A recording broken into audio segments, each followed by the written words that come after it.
Welcome to Startup Dads, a podcast about the highs and lows of building a business and raising a family at the same time. For more information about the topics we cover on the podcast and other Startup Dads related content, you can follow us on Twitter at StartupDadsPod.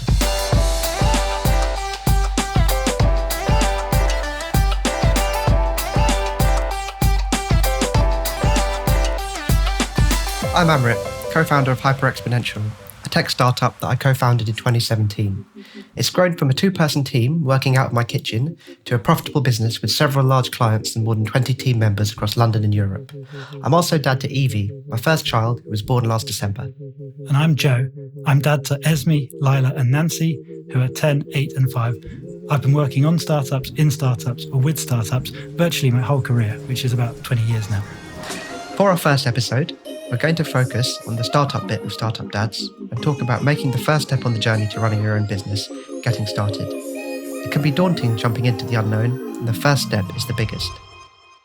So, Joe, how did it happen for you? I have never really had a proper job. And in fact, the first job I ever had was for something that with retrospect we'd say was a startup.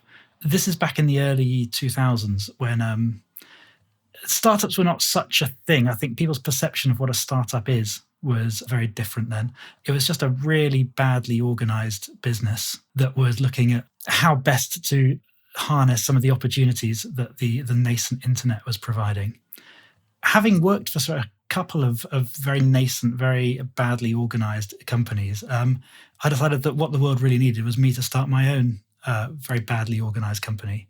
And so that's what I did. So there's never really been a moment where I've had to kind of look over the precipice. It's always just been I've kind of always been paddling in those waters.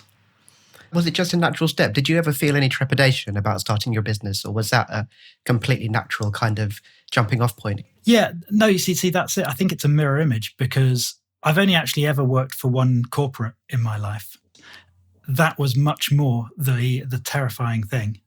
Stepping into a massive lobby with a reception desk and 30-meter sculptures and that kind of thing, and thinking, "Oh crikey, how do I fit into this?" I'd say that's probably the most trepidation I've ever had.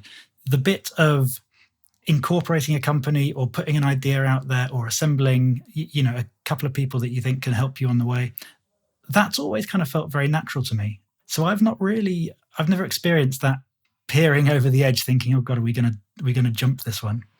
That's really interesting. Did your family have an entrepreneurial background? Were you surrounded by people doing kind of their own thing from an early age? Because for me, startups weren't a thing. I was kind of, the biggest spectrum I had was, do you work for a consultancy or do you go and work in industry? Like that was the breadth of my potential opportunities that I foresaw. I think the graduate recruitment schemes who came to our university were very, very good at making me think that was the only choices that I had. But I don't know whether you felt differently. I don't think, certainly like my parents were not entrepreneurial in that way at all. As I said, I kind of went straight from school into working for businesses that were run by people barely older than me, certainly no better, let's say, equipped to do those things than me. And so it's always just kind of felt like some very natural territory to step in and do that. Actually, there was a time, the Prince's Trust used to provide mentorships for young people starting businesses. And I remember I did a few sessions with them, and I remember having a mentor that helped it seem very possible, actually kind of talked me through the steps of incorporating and understand what your, mem and arts of your company is all about, and the rudiments of putting a spreadsheet together that shows what you might earn and what you're going to be spending. But I wouldn't profess to know a huge amount about running a business right now, but certainly anything that I know about it, I've kind of picked up as a lifelong apprenticeship in doing it rather than sitting on anyone else's coattails watching them do it. It's a bit of a strange one, really. But as I said, my biggest fear was going into the corporate world. And, I think if you told any company that arriving and onboarding there was going to be terrifying, they'd be really upset about it. There are definitely significant advantages and disadvantages to being the IT administrator of your business, as well as the CEO/co-founder. I totally understand what you mean there.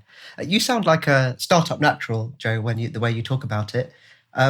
What was much harder than you thought when you set up your own business, even though you wouldn't have had a benchmark to compare against? What did you go, oh boy, this is difficult? Did you have anything that stuck out to you? Yeah, I mean, I think the world's understanding of what a startup is, of the nature of startups, has really moved on. When I used to tell people that I was self-employed in technology, kind of in the early noughties, I think people assumed that, I was already a millionaire, that it's all, going fantastically well. Whereas now when I tell people about my startup, they normally offer to buy my drinks for the evening. People's understanding of what a startup is has moved on. But also there's kind of I don't know, I guess I call it the art of being a failure. I think it's better understood now. And certainly I think, well, I understand it myself a lot better now, that as a startup founder, you're kind of, you're the crazy kid who dared to dream something, but that does mean that you're always failing because you're kind of clinging on with blind faith that this is the idea that the world needs, that you've got some kind of calling or some purpose, that this product or service needs to exist. But the reality is that, kind of day in, day out, stuff is not going to go that well. And it's not so much that kind of one thing is harder than expected, it's that everything is difficult. And you've just got to be kind of okay about the fact, you've got to be proud of trying rather than scared of failing at stuff. That focus on the enjoying the journey and recognizing that the journey's got something to teach you rather than that the destination is some kind of achievement that you need to get to. That's the thing. And yeah, I don't know. I've never, in 20 years of doing this, I've never found a kind of cadence to startup life where there's the hard bit and the easy bit. No. Every day is going to be tough in some particular way, but you kind of need to be all right with it. I think if you're the kind of person who took stuff very personally, you would have a really tough time of it. You need that kind of resilience to recognize that today was pretty tough and tomorrow's going to be pretty tough as well. And to be honest, every day between now and the end of the year is not going to be, a walk in the park. But I'm kind of okay with that. I'm going to prioritize the things that are important and try and let everything else just, let's say, or try and maintain an equilibrium for what's important. Yeah, I think it's a really very important point for anyone considering founding a startup. I reflect on this a lot because I think most people who set up businesses in the more classical way, oh boy, we certainly are startup dads with my daughter in the background there. Sorry about that. Most people who start businesses, who've come from industry are generally people who've been very successful and very good at their jobs. And they're used to, if there were a test in their jobs, they'd be getting, 80 or 90% in that test. I read a book recently by Ben Horowitz. He is one of the founders of Andreessen Horowitz. They're a big American venture capital firm, a very, very celebrated venture capital firm. And he talks about that if there were a CEO test, a founder test, the average mark would be 22. And you've got to kind of be okay with that being the standard that you can hope to achieve. Because if you're not, if you aim to get 90, you just feel upset and stressed. And learning to deal with the fact that, it's hard. Yeah, if it were easy, everyone would be doing it, I think is the cliche. Yeah, no, I think that's exactly right. I mean, it's not universally true, but I think a lot of startups are trying to do unproven things. Obviously, the business is unproven, but quite often the product or the service that you're trying to bring to market is also unproven. And so there's this kind of, there's the element of craziness to what you're doing that actually, yeah, you might find one customer or a couple of customers and, kind of begin getting the ball rolling. But actually, it's always going to take a while before you can feel like you've ascertained beyond any reasonable level of doubt that this is a thing that the world is interested in buying and is keen to hear what you've got to say about it. And I think that's always going to be stressful because it makes your income feel very, very precarious as a business and as the founder of a business. Let's say the challenges come pretty thick and fast, and the validations, I think, can be pretty sparse a lot of the time. For sure. I suppose, anyone listening to this podcast would think that we're being very negative about startup dads. It's more like wind down dads. I suppose the flip side, the question I would ask you, I suppose, is, what kept you going? What kept you going when you were growing your startup and you were going through the journey? So I think that's a great question to say. You can kind of get downbeat on, well, what's difficult about it, and the answer is everything. I think having great people around you is really important, and I think having people that believe in your business is amazing. And something like a co-founder or mentors can be amazing for that. Obviously, investors are. I don't want to say there's good investors and bad investors, but I think some investors put money in and then see their duty as being to hold you to account for how you're spending their money, which is, undeniably true to an extent. But I think there are others that really see it as building a partnership, and you're providing the knowledge and the passion and the vision for doing this, and they're providing the capital to allow you to do it. And they kind of, they cross the water. So actually you're all on the same side. And I've had some really positive experiences with very encouraging angel investors that have just been certainly not too sloppy in what their expectations are for how their money gets treated. But once they've made the decision to come in and back you, have really been incredibly supportive, almost at times where I've kind of thought, oh God, is this going to work? Has this all just been some kind of mad flight of fancy?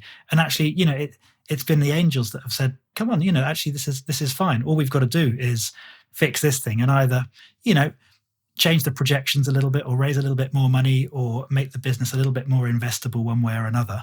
And I think that can be really, really helpful.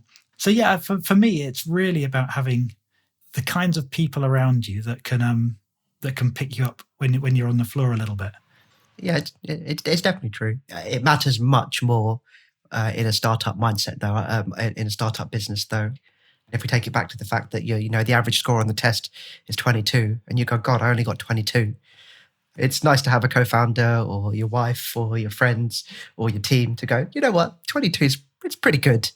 In the grand scheme of things, most people don't even try to take the test, so don't feel so bad about it. Yeah, no, that's it. I think that's exactly right.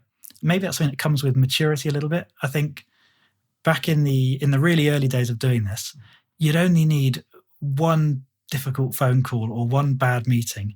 I remember feeling just terrible about things. It's like, oh God, I don't know what I'm doing. I've really messed this up. And I think you kind of learn to have a little bit more self-belief over time. And you're like, well, it's completely normal. You have one crappy phone call, and of course you're on the floor. That's the nature of a crappy phone call. But if you don't need that much more perspective to be like, well, that's okay. I'm not going to be here forever. Let's just sort that out and get on with things. And then equally, you get these highs where when you start seeing your business working properly, and this is funny for me because I love the product building side of things, but actually shipping a product is not the bit that really kind of ticks my boxes. It's exciting, but shipping a product is pretty academic before you've actually got anyone who wants to use it. Whereas the first couple of weeks where you've got people really kind of trying things out and participating and letting you know what doesn't work and asking you lots of questions, that bit is just really, really nice. For sure. Thinking about the early stages of a business and the bonds that you create with the people, I think about them as kind of three key groups of people that in a startup, I think you feel uniquely connected to all three of them simultaneously. You've got your team, you've got your investors, and you've got your very early clients. But the kind of camaraderie you feel with your team in the kind of early stages, I remember at HX, kind of the pre-launch period, it was pretty brutal, the run up to our product launch. I'm not going to pretend it was anything else. We were working really, really hard. But you build bonds, I think, there with people that you will never, that galvanizes you in a way that it's very hard to replicate in a traditional, linear, standard corporate environment. You came from a very corporate background, almost straight out of the gate and into the corporate world, and did that, had a good long swing at that. I'm sure we'll get to the startup story behind HX at some point. What struck me, I guess, is that you are such an inveterate networker. You're great at interrogating people. You love to get the story. You love to talk about things. And I kind of get the feeling you're always just making notes and learning and paying attention to things. You must have counseled 1,000 people or sought counsel from 1,000 people on this idea of yours you've got. I'm just really intrigued. What's the worst piece of startup advice you've ever been given? I'm an actuary by training, which I don't think they're legendary for their networking skills. So I suppose relatively I'm pretty good at networking. I've never really seen it as that. I think, I'm very interested to learn from anyone and everyone that I can speak to in pretty much anything I do. It's a big part of my life philosophy, which is maybe why I'm a startup founder. But with that in mind, I suppose to answer your question, I don't think I can say I have been given really terrible advice from anyone.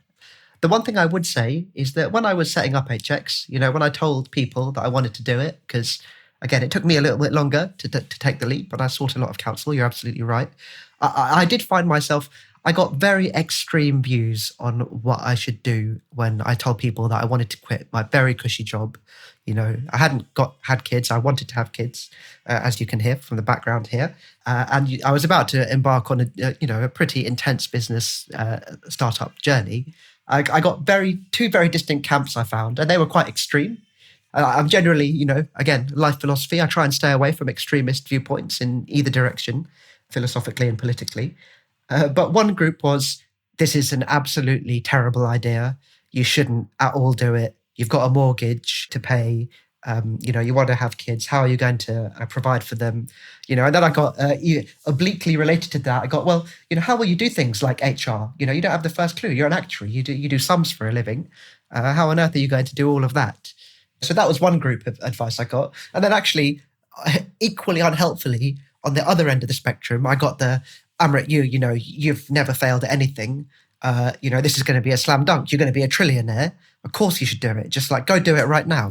And I feel like I could have told my friends that I was making marshmallows. I was going to set up a purple marshmallow factory, and they'd have been like, yeah, sounds fantastic. Go ahead. So, I think both those views, they're not particularly helpful. That was the thing that struck me, is there was very little middle ground about, okay, you want to set a startup up, this is what you should do. And, the biggest thing I've learned is, as a startup founder, you need to have a plan. It doesn't need to be a detailed, super granular, precise, numerically backed plan. It needs to be sound, and you might want to use some numbers as part of that. Maybe I wasn't in the startup world back then. I've met lots of people, yourself included, who've given me much more sound, relevant advice. But I got a lot of advice that I don't think was of any value. Back to what I was saying earlier, though, do you think there is something helpful in having a few people around you that you can rely on to just be relentless supporters? That's a fair point. And I was thinking, actually, it's not fair to say it doesn't have any value, because faith is very important. And a little bit of unconditional love and faith is really valuable. And I certainly, HX's investors, some of them are friends and family. They've been an incredible pillar of support, and not really anything to do with HX in any way, shape or form, but just to do with me.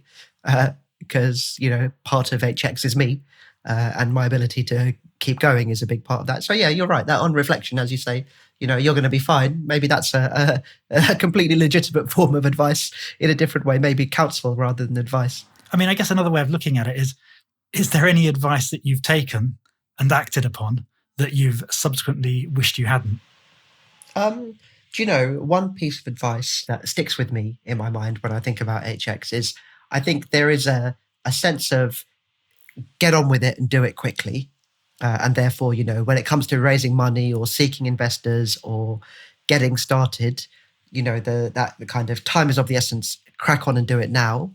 I certainly felt a reasonable amount of maybe not pressure is the wrong word, but the general consensus from quite a lot of people was that you should just get on and get the business started. And, one thing I would say about getting a startup going is that once it starts, by definition, I suppose, it's a startup, it's not going anywhere. And once you're on that train, you're really on that train. And, I think there are certain things I would do, maybe not much more, but a little bit more planning and thinking about the direction I wanted to take in advance. I think that's advice I'd give to myself again, is that, if you've got a really great idea, you can take a little bit more time. There are very few ideas, I think, in the world where the kind of ideas where you have to blitz scale. And if you're not first to market, you're last. I'm sure there are lots of those. The business I've set up with my co-founder is not one of those. I mean, it's interesting. Do you think you've become more or less fatalistic since you've been running a startup? That's a really good question. It's a deeply philosophical question. Sorry. The sort of question I love, by the way, a deeply philosophical question. I think that I've become a little bit less fatalistic, actually. There is an aspect of running your business that is attributable to chance. And I'd say particularly at the very beginning. The one thing I'd say is I have a spectacular team. And, the first stage, of setting up HX, finding people, convincing them to work on this idea that Michael, my co-founder, and I had. We got incredibly lucky with the first few people, and we've continued to get lucky with the people that we found. And there's definitely luck in that.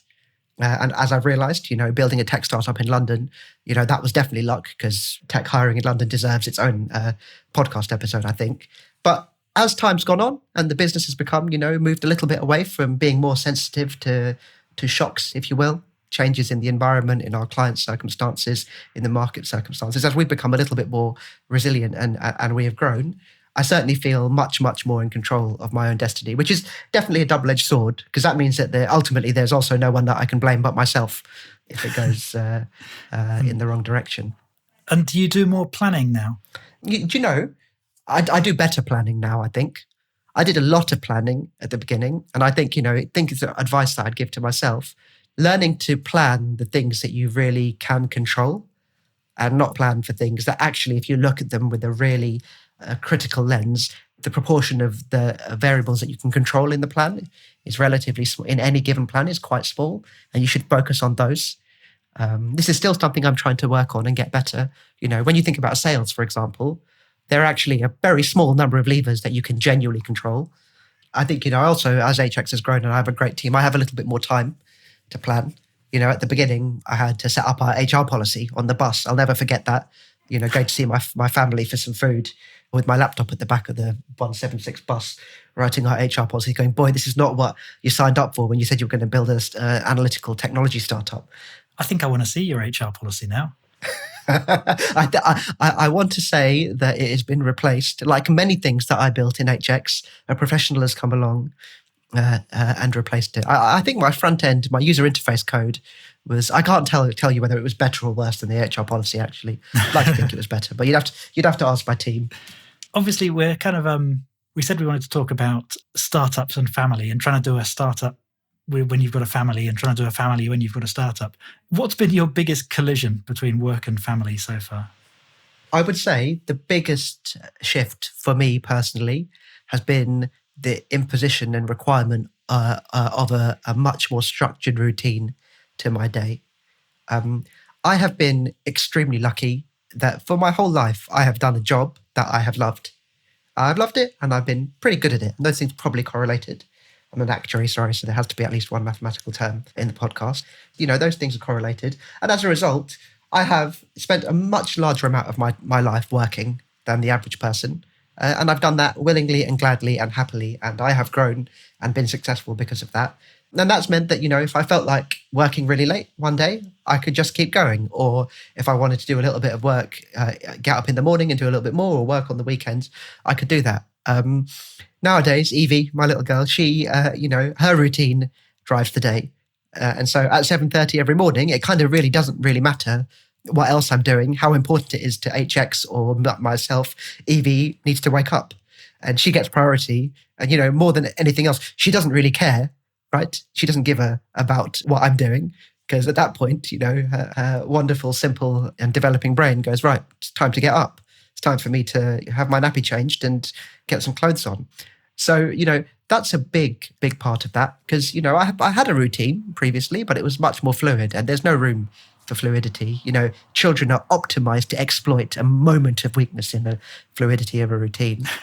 And the other thing I would say is, managing my time and the space around Evie's requirements requires planning. And again, HX's philosophy, driven by me, is you have lots of trust, lots of accountability, and lots of flexibility to do your job.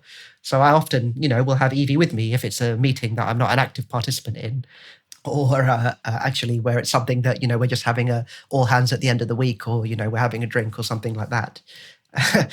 We had a new joiner recently who wasn't at all primed for the fact that Evie comes to some of these meetings. And we had a remote meeting, so I had my camera off, and he was just doing his introduction. And then Evie expressed her opinion very strongly about what he was saying in her way, which is, via gibberish. And I will never forget his face, because he must have been thinking, that is a really strange, what is going on there? If you're not ready for that, that's going to surprise you on a call, isn't it? I think he was wondering, is this some sort of very strange test?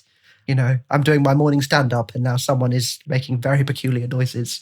So, there are I wouldn't necessarily call it collisions, but it certainly requires being able to manage your time and your space is a much bigger challenge, as you can tell, given that Evie has been having her midday post-nap cry/scream in the background. But it's all doable. It's all doable. Do you think you spend less time working now than you used to? Like, are you more rigorous at protecting your free time? Definitely. I mean, again, I'm very, very lucky. Sarah, my wife, is incredibly accommodating. We always joke. She knew what she was getting herself in for when she married me, in that, my job and my work is a big part of my passion and what I like doing. And Sarah's always been very, very flexible about accommodating, before Evie was born, the ebbs and flows of startup life. But, we have different priorities now, and I certainly work less. HX's culture allows me to work very hard while having Evie and not begrudge it. And we do that by being flexible, which I think is broadly becoming the default, widely accepted way, most sensible, pragmatic way to live your life and work nowadays. I'm not going to pretend that all the time I want to work less. Sometimes I want to work more because I love my job and I love my business. I love my daughter more than any of those things. But I would say absolutely in aggregate, I work less. Have you found yourself sat at the kitchen table at 3 a.m, warming up a bottle at the same time as trying to get a couple of emails out? I have. And what's made me laugh more than anything else is that I have sent emails out at the most ungodly hours to people, and not because I had any expectation of responses. And I've had responses from people. And in my mind, I'm thinking, do you have a baby that also simultaneously needs her bottle warmed at this time? Like, why? I hope you don't think that I needed a response then. Again, there's lots of talk about this that you should put at the bottom of your emails. I'm sending you an email because this time works for me. It doesn't have to work for you. I think I'd probably keep the hours of a 19-year-old university student in a perverse sort of way. I'm just doing things which are substantially more mundane, in that I'm awake at 2 o'clock in the morning and at 5 o'clock in the morning, but I'm definitely not hungover or incapacitated at either of those times, apart from maybe by lack of sleep. Have you had naps during the day? I would say I've had apocalyptic crashes in the middle of the day where I've just fallen asleep, but not so much. We joked at HX at the beginning, when we were post-seed, but still, very much kind of doing everything ourselves. We joked about getting a sofa bed in the office. We never did, but I would have, if the world were slightly less strange right now, well, maybe not strange is the wrong word. If the world were as it were 6 months ago, I definitely would have been putting the bed to use for a nap. You see, I've always felt that a snooze after lunch is like the last workplace taboo. It's unless you're in Spain, in which case I think it's just de rigueur. It's funny you say that. My co-founder, Michael, he's a big fan of a power nap. And he was saying one of the biggest things he was looking forward to about being a co-founder is that he could totally normalize the postprandial dip. I'm totally fine with it. I'm sure it's going to happen at some point when I'm back in the office. Talking of taking afternoon naps on the sofa, let's move on to talk about some of the hardest working people we know with our regular segment, Startup Shoutouts, where we shine a little bit of light on some of the organizations that we really respect working in this space. Startup Shoutouts. Amrit, do you want to tell me your startup shoutout? Sure thing. So I am a massively enthusiastic amateur computer programmer. As I said previously, we have professionals who actually build the software that HX has made. But one of the things I like to do is learn new and interesting programming languages in the microseconds of spare time that I have. And I found a startup that makes it really, really easy for you to do this by writing code within your web browser. Learning to write code is a challenge unto itself, but nowadays actually it involves installing a lot of tooling and kit before you write any code. I found recently a startup called Replit, repl.it. We can link to it in the show notes. And Replit have built a in-browser development environment, IDE is what it's called, Integrated Development Environment, which allows you to write code in loads and loads of different languages, basically without any setup. So it massively lowers the barriers to entry for a beginner programmer who wants to pick up and try something new. I've been playing with it. I've really enjoyed using it. It has worked on my iPad in a remarkable way. So I've been able to practice a little bit of programming on my tablet as much as without needing a full-on setup. And I've just been generally very impressed with it. It's been easy to use. It's got a nice development experience. Their user interface is great. And I really like it. So shout out to Replit. See, I think I'm enough of a geek that I need to give that a go. It sounds great. So I wanted to shout out to some friends of mine that run a company called Not Lost, and it's at notlost.co. They came at the startup world with this idea that planet Earth needed a better solution to lost and found, and that universally losing stuff is just such a miserable experience, and trying to get it back very rarely improves that experience. So they set about designing what the perfect lost and found experience should look like. Did a ton of work with venue operators, transport operators, local authorities, you name it, figuring out how they could make this work. I did some of the kind of technical discovery work with them, and they were just up for everything. You know, it's just brilliant. So there's natural language programming with a chatbot, so you can just explain what the problem is without needing to tie up customer service people to file your lost report. They've got image recognition, so that if people take a picture of what they've found, it will categorize it and match it. They've got like weighted algorithms, so that if the description of what's been lost does not quite match what's been found, it will arrive at a probability score of likelihood of this thing. You know, so it's really kind of proper nerdy stuff going on, but just really well put together. Great product, very, very tightly bound to usability. They've been absolutely flying for a little while now. It's one of the least glamorous industries I think I could name, but they've done really well. I think if you lose your phone at a gig at the O2, leave your coat on Eurostar, then their software will help you find it. And I just love the way that they've brought so much 21st century thinking to a really old and let's say fairly boring problem. It's just been great to see. Love those guys. I love those startup ideas where, you know, as soon as you hear it, you think that is just a great idea and you never would have thought about it until someone brings it up. So best of luck to them. I think that takes us to the end of episode 1, the inaugural episode of Startup Dads. I had a lot of fun doing that. I think Evie, despite her screams, also had a lot of fun. Miraculously, my kids have been out of the room for 50 minutes straight through, which is actually deeply concerning all by itself. Now I've just got my head full of terrifying thoughts about what they're up to. On that note, we should probably wrap it up there then. I'll see you next week.